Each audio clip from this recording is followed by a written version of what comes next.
Hello, this is Galen Wixson, President and CEO of the Lubbock Symphony, here for another installment of ClefNotes.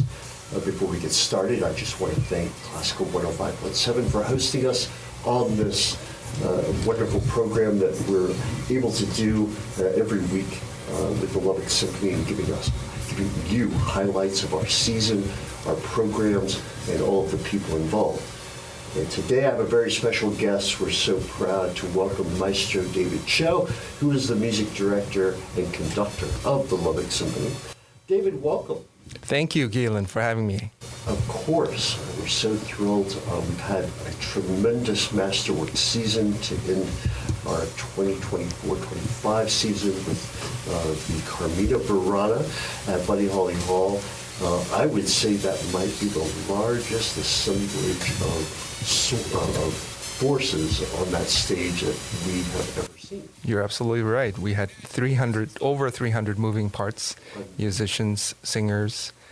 It was a spectacle to be observed by many. If we put on one more drum or cymbal or singer, that the stage might go down an inch or something. It was very, very packed. But the sound that we're able to produce in that hall with that many people was amazing. From the opening chord all the way to the end of Carmina, it was unbelievable.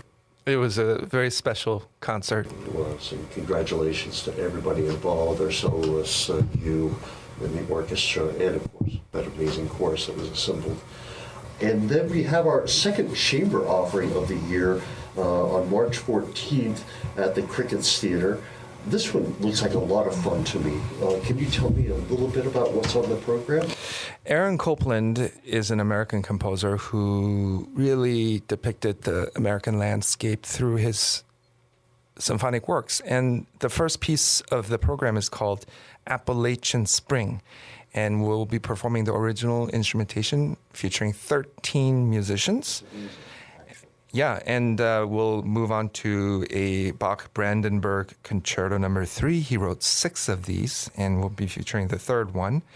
And 2 of very interesting concertos, and it's for 2 trumpets, one by Manfredini and also by Vivaldi, 2 Italian masters. And back in the day, trumpets were very difficult to play. They were the most highly paid musicians in the orchestra because back in the day, they did not have these, what's called the valves. They had to control the pitches with their embouchure, and those trumpet players who can master their instruments were very rare. So Vivaldi and Manfredini only wrote 1 trumpet concerto, and these are it. And that's the reason why they only wrote 1, because back in the day, nobody could display such virtuosity on this particular instrument. I'm curious about this, and I don't know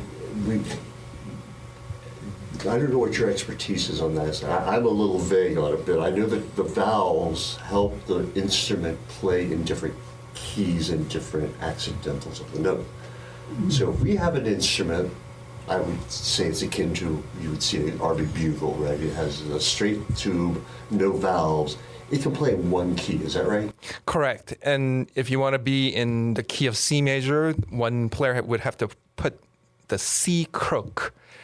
If you want to be in E major, one would have to take out the C crook and put in the E crook. Okay. So the instrument would only play the harmonic series, da, da, da, dee, dee, da, in that harmonic sequence, only those notes. But however, with the valves, you can play all the notes in between. Mm-hmm. So that is possible with this concerto. It would have been very, very challenging for the player to keep track of not only which crook is in my horn, what notes am I able to play, and how high and low is the composer taking me in all of these different, as you say, harmonic series.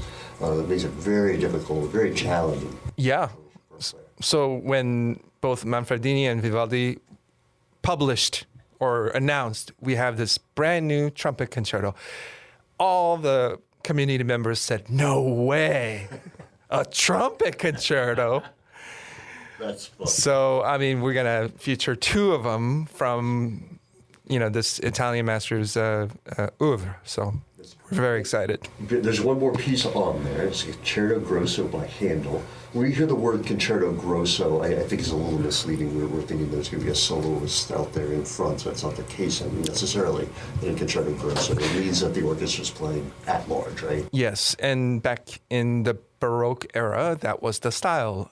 We featured instruments or soloists within the orchestra, and Concerto Grosso was a well-known idiom. So you'd hear snippets from different orchestra members that had solo elements. Yes, the front row, we would call them concertino, and the people behind them will be ripieno, and the concertino will play a few bars of virtuosic music, and then the ripieno would answer, and that would repeat itself, and that was the style of the time, Concerto Grosso. I learned the most amazing things on this program.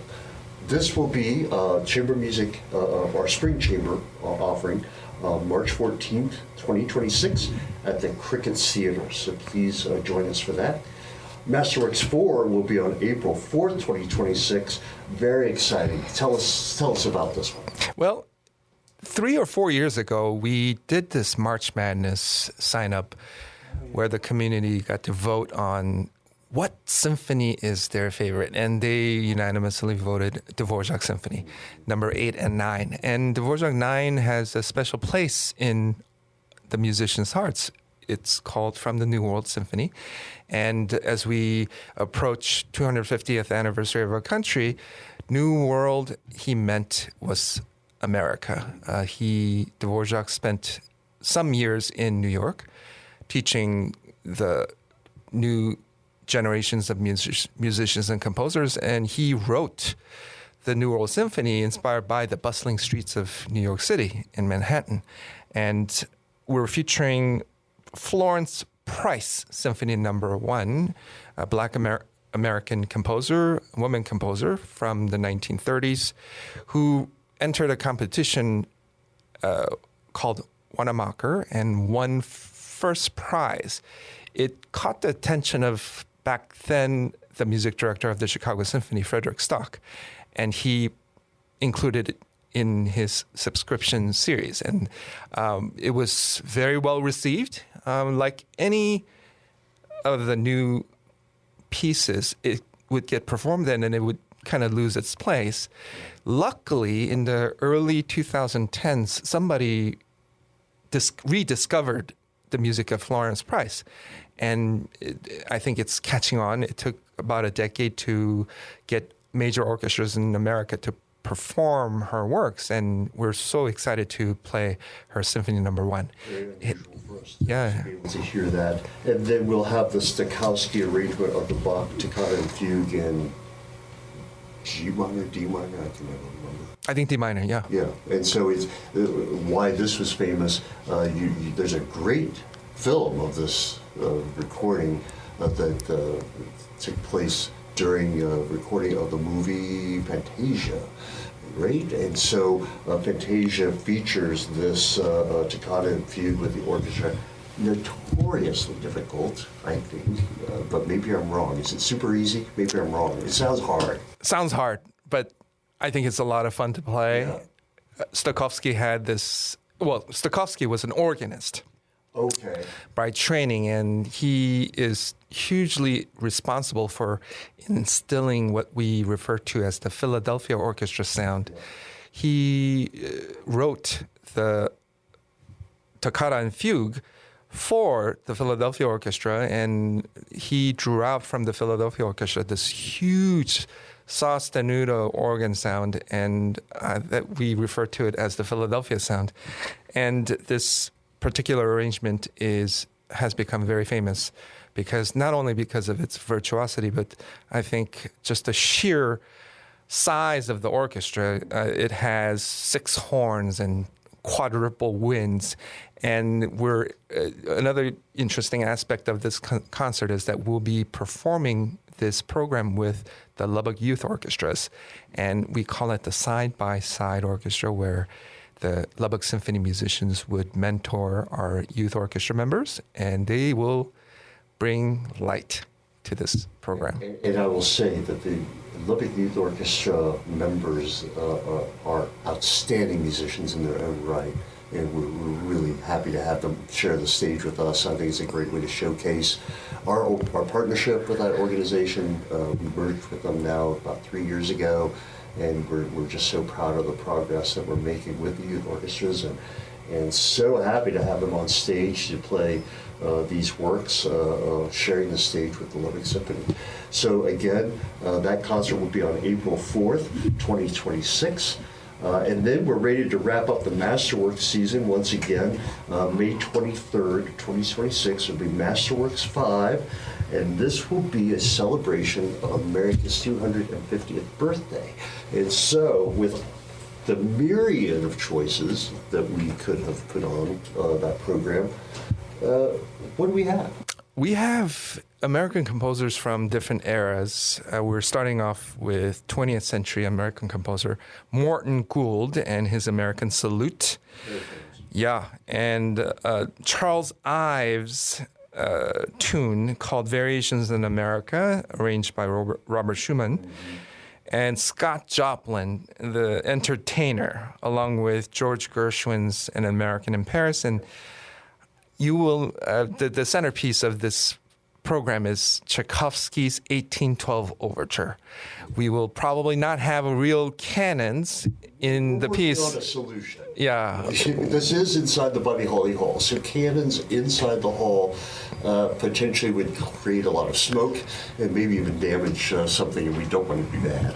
But something equivalent in terms of effect. Yes. I think it's going to be truly remarkable to play this piece celebrating the 250th anniversary of our country. And we will have Sousa Stars and Stripes Forever. We'll feature 3 or 4 piccolo players marching down the aisle as they... Exactly. I think we'll all be marching out of the hall after that show, so that's going to be so much fun, and we will be happy, proud to wish this country a happy 250th birthday. So that is the Masterworks season in a nutshell. If you want to renew your subscription or become a new subscriber, visit our website, LubbockSymphony.org, or give us a call, 806-762-1688. David, before we wrap up, there's one more event that we mentioned up at the top of the show, and we're introducing a new gala event, the Beatles Bash. And so this will be on New Year's Eve, 2025, welcoming in the new year of 2026. We'll do that in the lobby of Buddy Holly Hall. Spectacular night lined up. But what's the feature of that evening? It's the music of the Beatles. Yeah, and the Classical Mystery Tour, who have actually visited Lubbock in the past. Their music is totally accessible and bring back so many memories from our listening and growing up with the music of the Beatles. And it's going to be a lot of fun. It will be. So look in your mailboxes for information on that. Again, if you're anxious to find out more about that program, look on our website, LubbockSymphony.org. It's going to be a full night. We'll start at early in the evening, 6 or 7 o'clock with dinner.